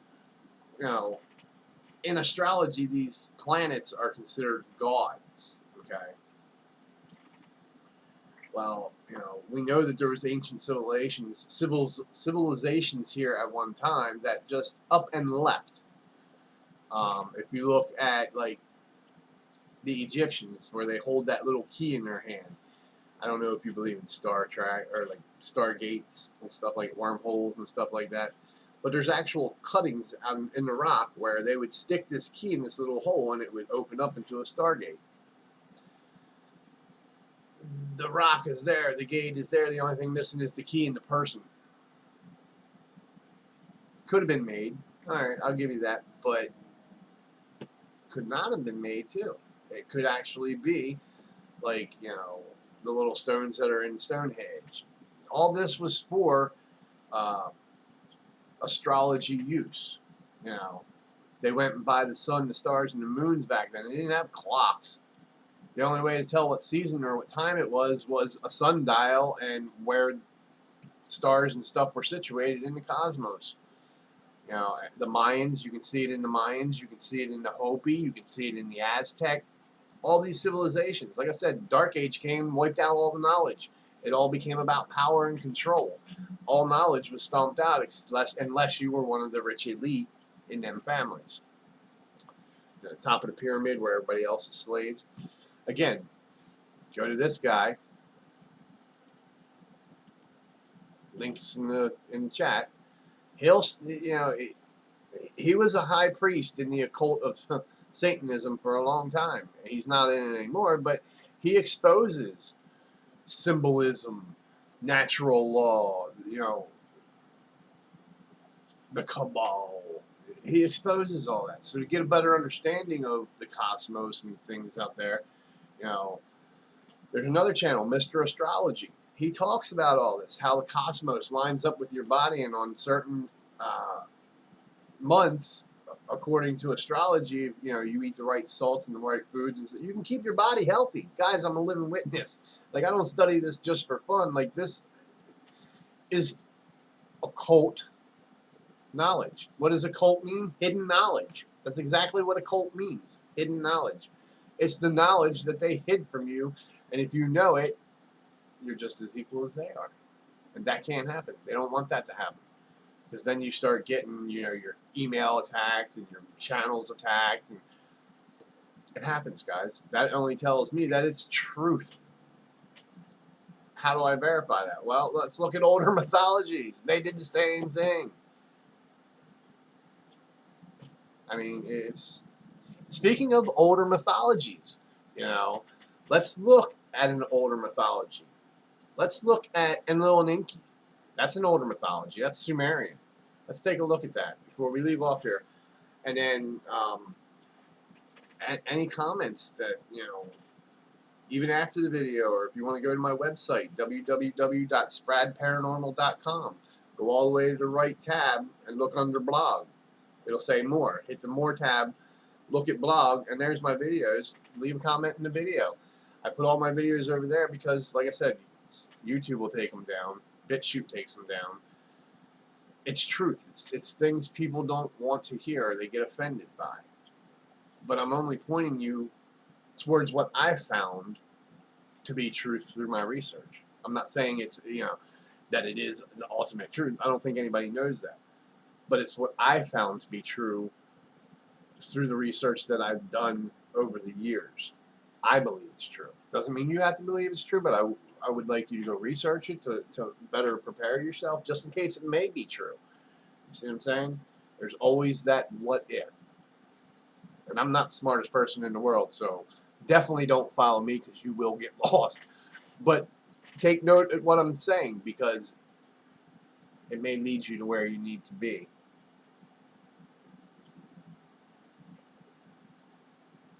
No reason to bury and hide info. No reason to shut people up that go against their agenda. People are getting smarter, and they see it. Yes, they are.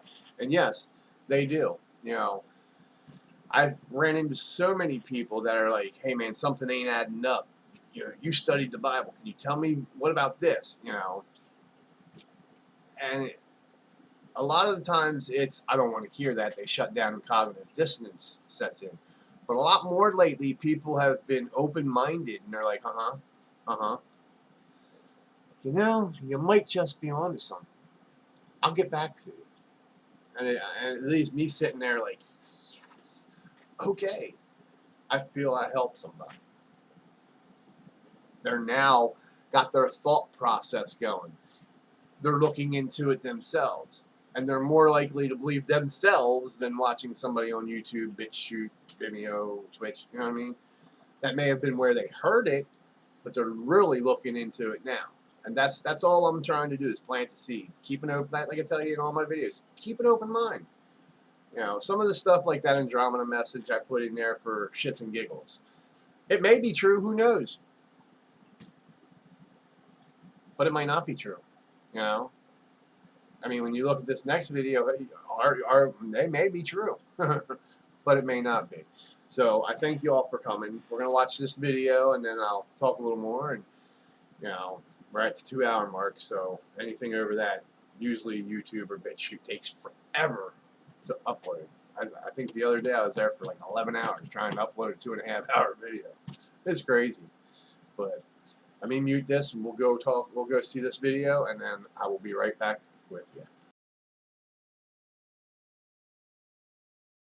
Now, this story relates almost exactly to the stories found on ancient clay tablets in what is now Iraq, Sumerian accounts of the Anunnaki, a non-human race, I would say reptilian race, that came to the earth in the same way that other parts of the world, in the ancient world, talk about. And the Anunnaki, according to these accounts, were led by two brothers called Enki and Enlil. And at least one of them, Enki, was symbolized under another name too as in relation to water, exactly the same as this. Zulu legends tell of how Wawani and Mpanku stole the moon in the form of an egg, and this is why they symbolize an egg, not because they're primitive, from the great fire dragon, and emptied out the yolk until it was hollow. They then rolled the moon across the sky to the earth and caused cataclysmic events on this planet. Zulu legends also say that the Chitauri threatened to move the moon if humans didn't do what they said because of the devastation that would cause.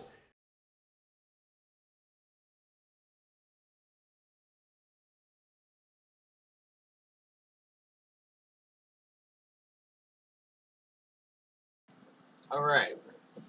I think we just watched that one, but all right. So Enlil and Enki, that's a Sumerian mythology.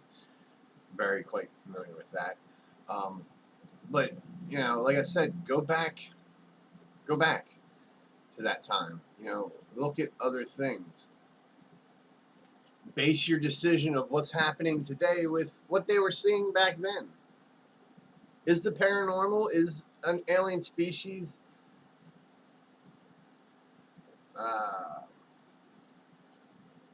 what's the word I'm looking for? Not capable, maybe? Could it not be, or could it? Like I said, you got Enoch, who supposedly went up with the gods, but I don't think they were gods per se.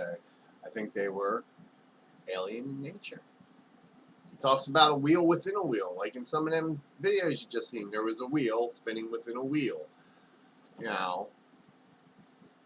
just things to look into, guys. You know, very fascinating stuff. And if you follow the channels that I put in the chat and in the description box, it gets quite fascinating. Like I don't know about you guys, but it grabbed my attention, especially with seeing what's going on today. If you guys can't lie, today is a shit show. The world is a circus and we're surrounded by clowns. Ain't no other way to put it. Oh, we didn't see that one? Okay. Maybe it's familiar like the other one, but like I said, I have tons more from the research that I did. You know, it just takes time to upload them and then, you know, figure out how I'm going to put them in and stuff like that. So, you know, we'll do another video on aliens, I'm sure. Like I said, join me over at Bruce Sees All and Mary Hall and all them other channels. Help me to get the word out, you know, especially if you are a UFO believer. You guys probably know more than I do. I'm just getting back into it. But I believe in other species. I believe our government knows a lot more than what they portray, which is why we have Area 51, which is why the Russians inhabit Antarctica. I mean, you got, I don't remember his name, but he came back from Antarctica like, oh, we're all in trouble. Buzz Lightyear, I think it was, or Buzz Aldrin. That's yeah, but still, could you imagine the moon gone? People would, and they would. That gives us our light at night. You know, and that goes back to the Bible. You know, people think of this Bible as history and you know, law and all kinds of stuff, but I have a different aspect on that Bible. I don't think of it like that. I think of it as astrology. Match it up with astrology. I mean, even your Last Supper is astrology related. The Jesus, the Jesus, the sun, with the other 12 planets. Like, it's all right there. Venus, Mercury, Saturn, Sagittarius. They're all right there. Planet-wise, astrology, sign-wise, they're all there. You know, when you start looking at the writings and it all matches up, but they tell you it's evil so that you don't get that hidden knowledge. Like I said, they scare you with words. When I found that out, I was furious. I was like, fuckers lied to me again, man.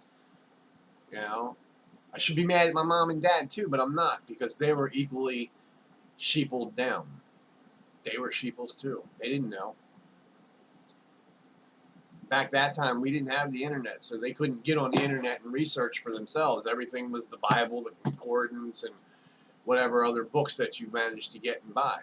So I can't really blame them for not knowing. But today, guys, we are in an age of where information is just pummeling us. Like, it's at our fingertips, literally. All we got to do is type in www.google.com and then type in what we need, what we're looking for, what interests us. All this information just starts flowing into one page, and it's like, oh, you know what I mean? Not necessarily that it's all true, but if you take the time to research and look in and match things up, yes, it's tiring, it's time-consuming, but it's knowledge. And they hide it in the open. We know Freemasonry hides it in the open. We know occultisms like the Luciferians, the Satanistics, the, you know, all them people. It's all in symbol. I can go through some Freemasonry symbol right, you know, here and show you how the checkered floor, the ladder, the sun, the moon, the two pillars, they're all symbols. I mean, you got them in your tarot cards, guys. It's in your tarot cards. It matches. The Kabbalah that the Jewish people use goes right with tarot card reading. Goes right with astrology. I kid you not. But they have you on one thought process where you're afraid to look anywhere else. Thus, you don't find that hidden knowledge. You don't find that truth. And that's the scary part. But what's good is like Shammy the Healer said, many people are starting to wake up. They're tired of being lied to. They're tired of being slaves. And that's what we need. We need people to wake up and start pushing back. Otherwise, we're doomed. We will be a species of slaves with just a few minority cabal, ruling us.